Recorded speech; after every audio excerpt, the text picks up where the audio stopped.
Don't act all high and mighty over chicken feed. Even if my mother-in-law doesn't pay the mortgage, we've got plenty of money. Yeah, well, if you're so proud of that, then stop paying it. But if you do, you'll have to leave. I have no intention of supporting a freeloader. Calling me a freeloader to my own face? I've had enough of this. Be my guest, I responded with a big smile. A month after leaving my eldest son's home, I was working in my room when I got a call from Josh. What's going on here? My name is Emma. I'm 78 years old. I lost my dear husband 10 years ago, and I've been living with my eldest son and his wife. They don't have children. Maybe because of that, they tend to buy whatever they want, without checking the price. While my husband was alive, things were okay, but after he passed, their spending got out of hand, and they ignored me when I cautioned them. One day, they decided to renovate the house. The house is old, and I thought it might be good to fix the plumbing, so I didn't oppose it.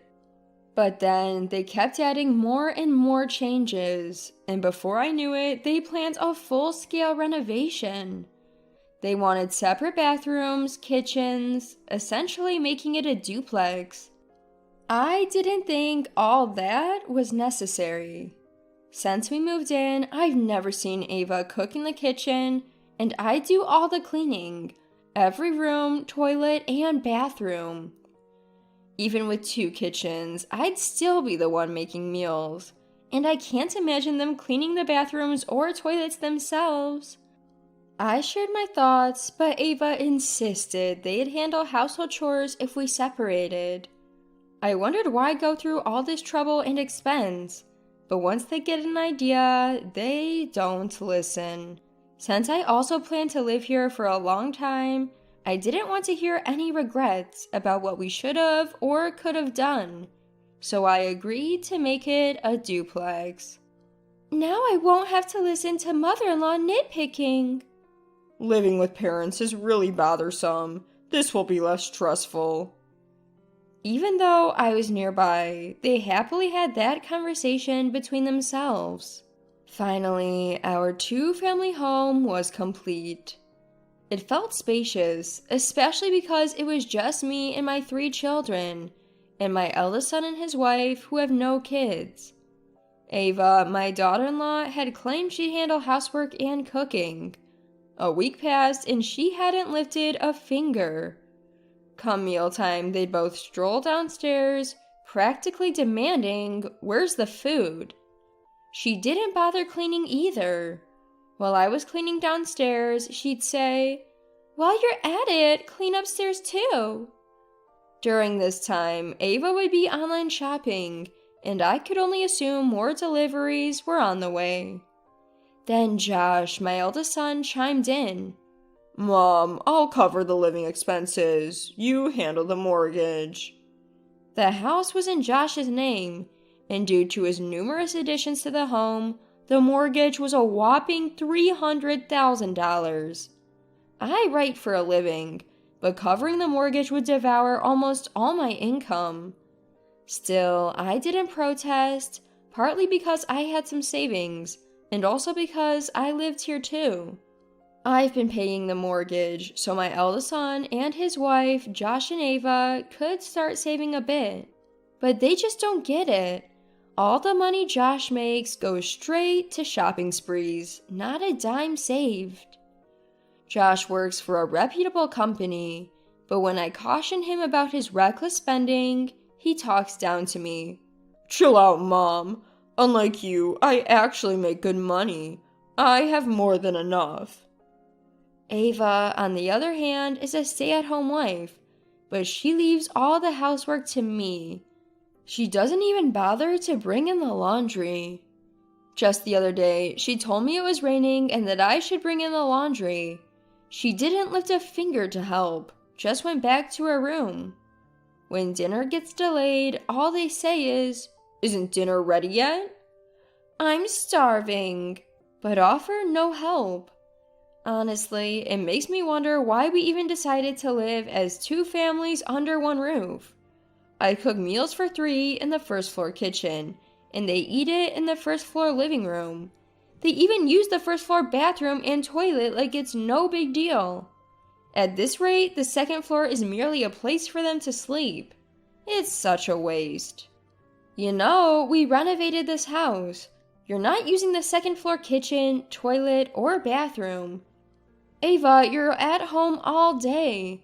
How about you start cooking, cleaning, and doing the laundry? But we're family. You're always home too, mother-in-law. Can't you just do it for us as well? That's right, Mom. I'm the one paying for everything here. You don't get to complain. Sure, Josh is covering living expenses, but I'm the one paying the mortgage every month. I work from home and I'm the one paying the mortgage. As soon as I say that, they laugh it off and counter. You call that work? You don't make much. And the mortgage isn't even that big. You're making too big a deal out of it. After being told such things, I lost the will to argue back. One day, my eldest son and his wife returned home with arms full of bags from luxury brands. When I asked them why they bought so much, they said, "It's our anniversary today, so we splurged and brought everything we wanted. It's something we always wanted to do. You know how you see rich people in movies and TV shows going on shopping sprees for high-end goods? We gotta treat ourselves and relieve stress once in a while." They laughed joyously. But the idea of grown adults past 40 going on a shopping spree for stress relief or out of some movie-inspired dream seemed ridiculous to me. To me, their spending habits were outrageous. But no matter how much I warned them, they'd respond, "It's my money that I've earned, so I can spend it however I like." Ignoring my advice, despite me covering the home mortgage, they treated me as if I was an obstacle. The thought of living with these two indefinitely was increasingly unbearable. Previously, my second son and his wife offered to live with me, but they have 2 kids in junior high school who will soon be facing exams. I didn't want to be a burden. I have a stable income and savings. Even if I need care later in life, I believed I could manage without imposing on anyone, so I started preparing to live alone. Making that decision lightened my mood. I stopped caring about what my eldest son and his wife said. One day, as I was considering going out to buy appliances for my new home, I heard a crash in the kitchen. I rushed over to find Ava standing there, shards of a broken teacup shattered at her feet. "I accidentally dropped the cup while making tea. Mother-in-law, please clean this up," she commanded as if I were her maid. "If you broke it, you should be the one to clean it up." When I said that, Josh butted in from the side. "Mom usually does the housework, so don't make a fuss over something so trivial. You're able to live here because of the money I bring in, you know?" Ava nodded in agreement, but that should be my line. I pay the mortgage and do all the household chores, allowing them to shop recklessly. Didn't I tell you before, I'm the one paying the mortgage? Oh, please, don't brag about that chicken feed. Josh works at a prestigious company. Even if you stopped paying, we have plenty of money. Ava sneered. "Yeah, if you're so great, try stopping the payments. But if you do, you'll have to move out. I have no intention of supporting someone useless," Josh added. Useless, he says? To his own mother? That was the last straw. I can't take it anymore. "Sure thing," I said with a wide smile. The feeling of floating on a cloud came over me when they finally asked me to move out. Time to take action. I stopped paying the mortgage as they asked, packed up my belongings within a week, and moved into an apartment I had rented. As I was leaving, Josh said, "Look, I'll forgive you if Mom apologizes." "Why should I have to apologize?" "No thanks, I'd rather not. Knowing I don't have to see your faces anymore makes me quite happy." Huh? Don't come crawling back. Believe me, that day will never come. Take care, both of you. I left the house with a sense of freedom. Later, I called my second son and his wife to tell them that I had moved. They were concerned, but their kids offered that I could live with them.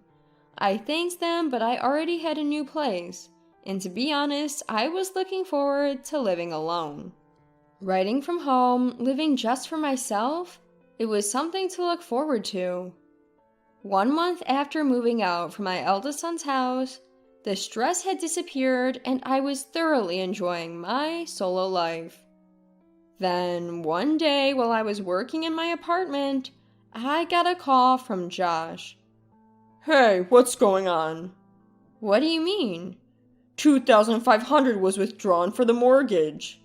And your point is? What? There's no way the monthly mortgage shot up just because of a renovation. Josh clearly underestimated the cost of a home loan. I was stunned. How could he not know this, with his good education and a job at a reputable company? Any renovation as extensive as the one they'd done couldn't be cheap. He never looked at prices and obviously thought my income was lower than it was. Probably assumed it was a manageable amount. Given the massive charges they wanted despite my objections, it's no surprise the total cost went up. So I told Josh the cost of the renovation and he said, What? That much? How are you paying for it? There's no way you could afford that. Did you use Dad's insurance money or something? You really think my income is that low? What? It's a side hustle, right? You're probably making, $200 to $300 a month? I make enough to pay the mortgage every month. Wait, what? I had never shared any details about my job or income with my eldest son and his wife. I assumed that if they knew, they'd expect me to cover all their living expenses and their frivolous spending would go through the roof. But I was surprised by the $200 to $300 a month estimation. How can you pay the mortgage when it's that high and still cover living expenses? You work for a renowned company with a good salary, don't you? Why not stop spending recklessly and live frugally? You'd manage. We have credit card payments too. Just sell off everything you've bought. You recently bought a ton of high-end brands, didn't you? Sell them, live frugally, and start paying off your debt. Why bring this up now? And you're acting so high and mighty. Why didn't you say anything sooner? I wish these grown adults would quit their tantrums. It's my eldest son and his wife who've been spending recklessly, not listening to anyone.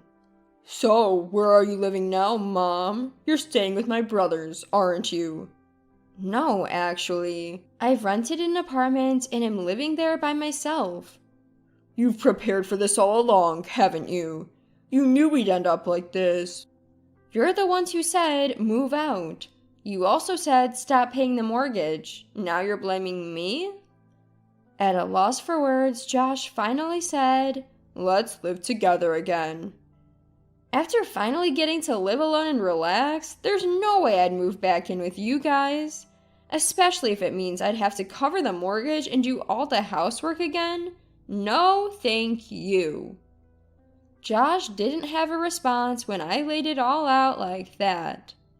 A few weeks later, this time a call came in from Ava. Mother-in-law, please come back home. The house feels so empty with just Josh and me. We really miss you. Her voice was unusually soft, almost whiny. I thought, why not just be honest instead of trying to manipulate me with such an obvious lie? Did Josh tell you about my job situation and how I'm not responsible for the house loan anymore? I have no plans to come back. You two should figure out how to cut costs.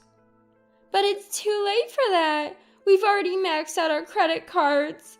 Mother-in-law, you're living alone in a tiny space, aren't you? Why not move back in and be with us? I'm perfectly fine alone, thank you. I only have to cook for myself. I don't have to put up with complaints, and I'm living freely. If I moved back, I'd have to do chores and cooking for all three of us again. And let's not forget, I'd probably end up paying the house loan. I'll do the chores. We'll manage our part. You said the same thing before we renovated the house. I won't fall for that again. I ended the call right there. Even after that, my eldest son and his wife kept calling, but my stance was firm. I had no intention of going back. If I did, the same issues would just repeat. They were already eyeing my income and planning to use my money. Months passed, and Josh called with an increasingly desperate tone. If you don't come back, we'll have to sell the renovated house. To which I thought, well, go ahead and sell it then. That renovated house no longer contained any memories of my late husband. After I said, do as you wish, they eventually had to list the house because their debt kept piling up. I got an earful for not coming back, as if it was all my fault. However, they couldn't sell the house at their desired price. They had to significantly lower it to finally find a buyer. Even with the renovation, the house is pretty old and not in a great location, so it's not the kind of property that would sell high. After selling the house, it seems that my eldest son and his wife moved into a cramped apartment. Because they sold their previous home at a low price, they haven't finished paying off their mortgage yet. On top of that, they have credit card payments. Altogether, they have quite a bit of debt. You'd think they would both buckle down to pay off the debt little by little, but instead they argue every day, apparently all because of the debt. Their shared hobby used to be shopping to their heart's content, but now they can't afford to buy whatever they want without worrying about the cost. Despite that, they both have a shopping addiction and can't stop spending. They both shop in secret from each other, it seems. While each is okay with their own shopping sprees, they fight if the other one goes shopping. Josh argues that it's his hard-earned money, so it's only fair he gets to spend it. Ava counters by saying the money is not just Josh's, they're a married couple after all. Both are pushing for their own selfish needs. They're cut from the same cloth. Afterwards, Josh let his frustration at home spill over into work. He started yelling at his subordinates every day and ended up getting demoted. Ava still contacts me for help. When I ask what she does all day, it turns out she's not even trying to work. She's just lazing around at home. Usually, you'd think someone would try to work off their debt before asking for help. If you want my advice, it's this. Stop relying on others for everything and start taking action yourself. I sent Ava my final piece of advice. I can't say if my words made a difference, but I never heard from Ava again after that. I have no idea what became of those two. A year has passed since I left my eldest son's home. I continue to work and live a peaceful life alone. About a month ago, I got assigned to write a feature article on bakeries. In the process, I visited various bakeries and found myself falling in love with bread. Now I'm attending a bread-making class. The class attracts a diverse crowd, from people my age to younger folks in their 30s. Though we vary in age, we all share a love for bread, and that's usually what we end up talking about. We make bread together and relish the freshly baked loaves, engaging in pleasant conversations centered around bread. I find these moments incredibly fulfilling. My eldest son and his wife fill their lives with luxury items and spacious homes. Their endless shopping sprees have led them into a debt-filled life they're now struggling to escape, until they find something other than material possessions to fill their hearts. They'll never pay off their debts or break free from their current situation.